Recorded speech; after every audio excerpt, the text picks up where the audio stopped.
The big question was, where was the attack going to take place? The generals and officers commanding the 15,000 men in Bình Long province dreaded that the attack would hit them. Several months earlier, in November 1971 to January 1972, the 5th ARVN Division conducted very small operations into Cambodia. There wasn't much contact with PAVN or NLF units. In February and March 1972, intelligence identified the 7th and 9th PAVN Divisions in Cambodia, in a spot that could go to either Dai Ninh or Bình Long. The 5th NLF Division was discovered at Base Area 712. Again, it could go to either Dai Ninh or Bình Long. Intelligence suggested that Dai Ninh was more likely to be hit. On March 13th, a South Vietnamese task force made up of parts of the 3rd Armored Brigade and the 3rd, 5th, and 6th Ranger Groups hit base areas 354 and 708. It managed to overrun the local enemy headquarters and seize several depots. One depot had thousands of tons of equipment, which was then destroyed by the 25th Division sending in a regiment. It was another piece of confirmation for the offensive to come. On March 16th, 3 North Vietnamese were captured while they were scouting the area. One of them was the executive officer for the NLF's 272nd Regiment of the 9th Division. His documents indicated that the camps were being set up west of An Loc. Another document captured in March directed the 9th to move to Base Area 708 right on the border, coordinating with the 7th PAVN Division and to execute urban combat training. This training had been discontinued for communist units way back in 1969, back when the Tet Offensive had failed. Unfortunately, the sheer volume of material and data to sift through meant that these documents were drowned in all of the noise. Even then, several more PAVN scouts captured revealed that the North Vietnamese were moving towards Binh Long. A defector revealed that he was scouting out a route from Dai Ninh to Binh Long. Other soldiers were looking at artillery positions that would point their guns down Highway 13. However, intelligence, as well as Generals Hollingsworth and Min, were convinced that the attack would hit Dai Ninh. Nothing was confirmed, since all 3 communist units were still between both provinces. They could go either way. Then, on the 30th of March, the hammer fell. The People's Army of Vietnam shook the world when 3 of its divisions opened fire and charged straight into the northern provinces in I Corps. Its tanks smashed the 3rd Division and pushed the elite Marine units back, seizing much of Quảng Trị province immediately. All of Saigon's attention was focused towards I Corps in horror. Meanwhile, 2 Corps and 3 Corps watched on helplessly, because all the signs showed that they would be next. They couldn't help I Corps, but they wouldn't get much help either. And on April 2nd, right in the morning, North Vietnamese units attacked Dai Ninh province. The 24th Regiment, with tanks, hit FSB Lac Long and managed to rout the lone battalion of the 25th Division that was there by noon. General Min sent orders down to evacuate the FSBs near the border. It would be better to withdraw to better positions rather than remain isolated. Unfortunately, when the unit at FSB Tiên Ngon tried to withdraw, it was ambushed by the 271st PAVN Regiment and lost most of their vehicles and artillery. Dai Ninh City was now vulnerable to attack. The 25th Division responded with reinforcements to that same location the following day, but the enemy had gone. Curiously, they left behind the artillery. They had always taken it in the past, but it was still here when the reinforcements arrived. Something was wrong. These attacks on Dai Ninh convinced the American and South Vietnamese 3 Corps leadership that it was the center of attack. But nothing happened. Weeks later, intelligence would figure out that only smaller units had attacked the area.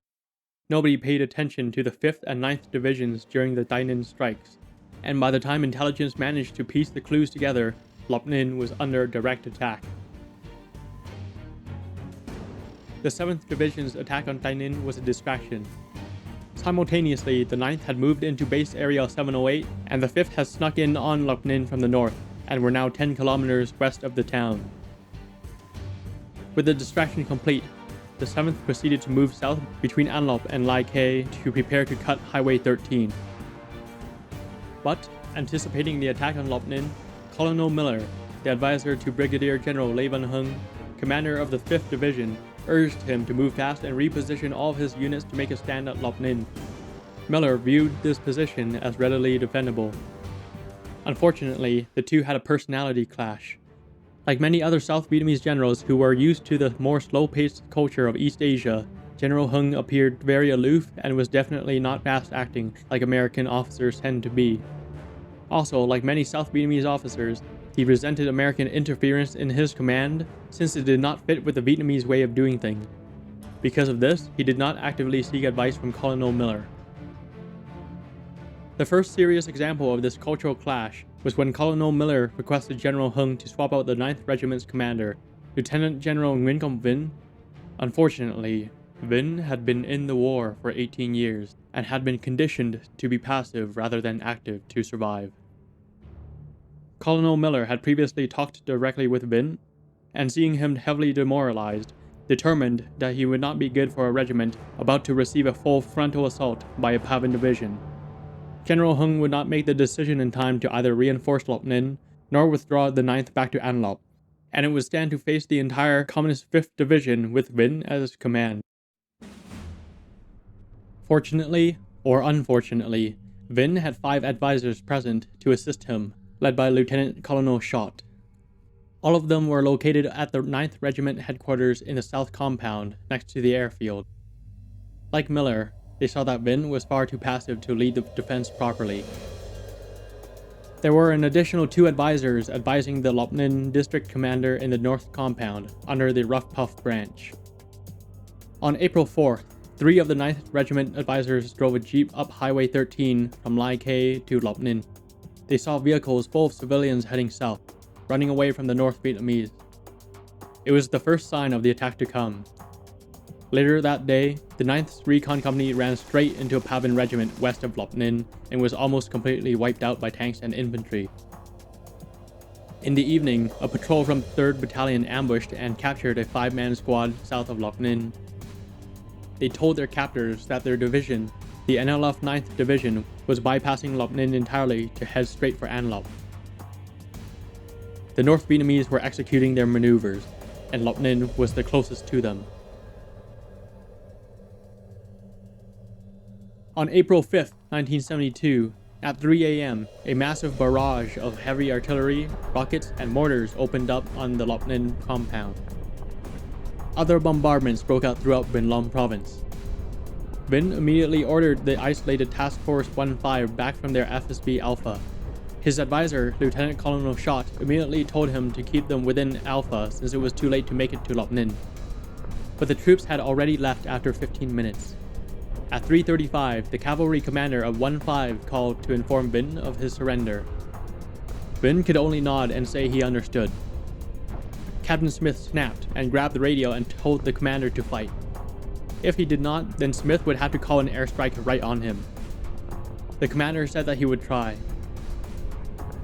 Later, the Rangers and other infantry called to say that the cavalry were heading west with the enemy.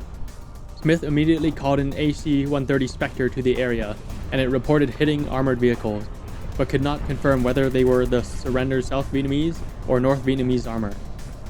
The rest of 1-5 continued to proceed to Loc Ninh. But by this point, Vinh and Smith had a lot more to worry about. During the heavy barrage, 2 full ARVN regiments, supported by 25 tanks, appeared out of the rubber trees from the west. The soldiers in the compound all fought hard and managed to hold back the attack, with tactical airstrikes providing much-needed support against the armor.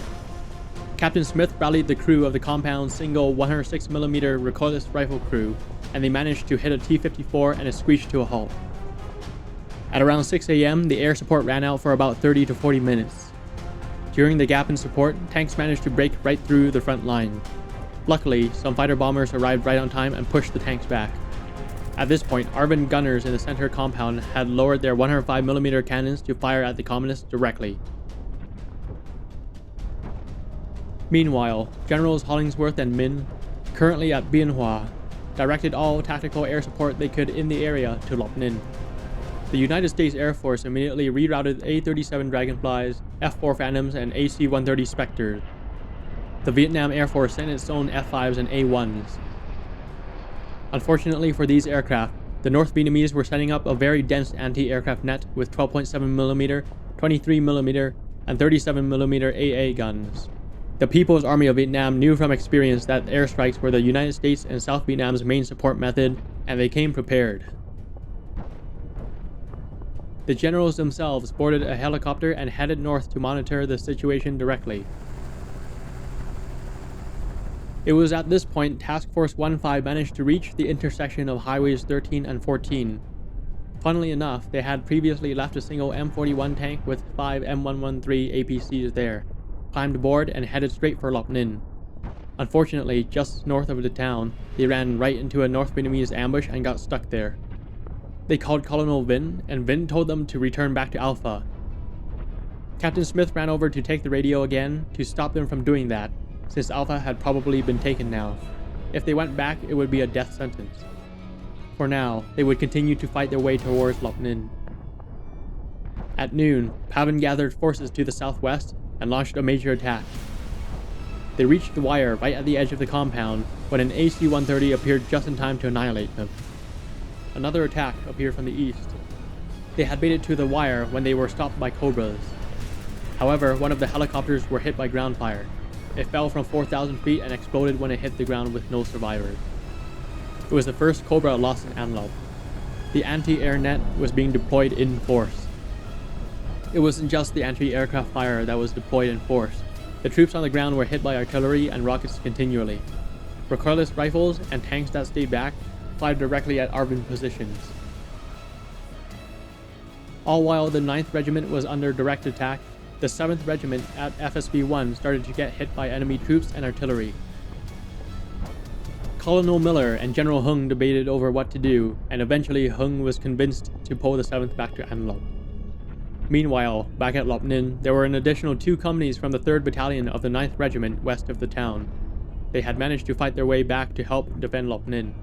Unfortunately, they ran straight into an ambush. Only 20 of them made it back into the perimeter. In the evening, the direct assault ceased, and the bombardment slowed down. The troops inside could rest for a bit, but everybody was anxious. The North Vietnamese were definitely regrouping for their attack tomorrow.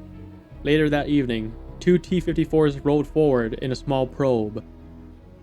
The ARVN 106mm recoilless rifle crew engaged it and managed to kill one of them. The other fell back. Right after, at around 10 p.m., Colonel Vinh decided to open the compound gates. Smith confronted him directly, and Vinh said he was preparing to run out easier when the town was overrun. This made all the American advisors lose faith in Vinh completely. The rest of the night passed quietly. The next day, on April 6th, right before dawn, the bombardment increased in intensity. Smaller probing attacks continued to occur throughout the morning up until noon. The advisors and 9th Regiment leadership determined that the main assault would occur in the afternoon. At noon, the east perimeter reported civilians walking towards the compound. The North Vietnamese had forced them out of the town nearby towards the base. Captain Smith fired his rifle into the air to scatter them back to their houses. At the same time, General Hung and Colonel Miller were in the air. North of Juan Tan, they saw a column of vehicles right on Highway 13. Flying closer, they could see that these were North Vietnamese vehicles. Command had known that the 5th NLF Division was currently hitting Loc Ninh, and the 9th PAVN was heading towards An Loc, but they didn't know where the 7th was. Now they know, and they set up a roadblock right there at the location to cut off An Loc. The situation suddenly turned critical. Back at Loc Ninh, it was now afternoon. The bombardment became relentless, and a PAVN battalion appeared with tanks and charged straight at the perimeter. Another PAVN company stormed the front gate from the southeast. A Spectre had to fly between the 2 locations to provide cover for both locations. It managed to push back the tanks, but several PAVN groups managed to get in the wire. US Air Force fighters had to be used to scatter them with cluster bombs.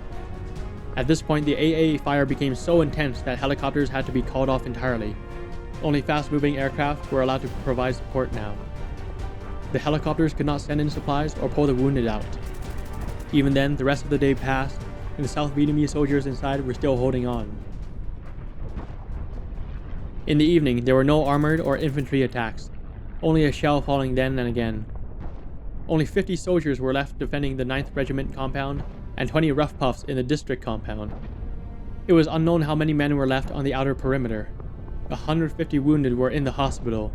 but the surgeon was forced to send some of them back out to the front lines, still wounded. They went without complaint. Any straggling soldiers that were left outside the town had now arrived and would face the following day's assault together. It was almost midnight when a massive volley of 240mm rockets opened up. Many hit the hospital bunker and killed all the wounded. The rockets also hit the artillery compound, destroying many of the guns and killing much of the crew. The ammunition dump was hit and it exploded. General Hollingsworth was in the air and he saw what looked like a nuclear explosion. Captain Smith saw that Pavin had driven rocket trucks right up to the compound and fired at point-blank range. It was absolutely devastating. At the same time, the North Vietnamese launched a major assault of infantry and tanks again. It was repulsed, but all of the 106mm recoilless rounds were gone. There was next to nothing left that was capable of destroying tanks. Then it was quiet again. That morning of April 7th, plenty of bodies, North and South Vietnamese, were seen tangled up in the wire. But nobody could pay attention to that because at 5:30 a.m. everybody could hear the tanks preparing to attack them again. At 7, the massive assault was launched with tanks and APCs supported by recoilless rifles and rockets. An hour into the attack, Vinh ran out the front gate to surrender. The executive officer had replaced the South Vietnamese flag with his white shirt. Captain Smith ran over to rip it down and put the flag back up. Some soldiers nearby started to take off their shirts to surrender as well, but when they saw the flag go back up, they returned to their post.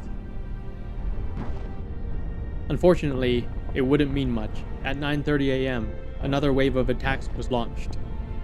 The number of men defending the compound continued to dwindle. As for the perimeter, nobody was sure how many were left. But there was one thing for sure. There was absolutely no way to defend anymore. Groups of ARVN soldiers were still holding out here and there, but T-54s had breached the perimeter at all locations, firing directly into bunkers and buildings to clean them out.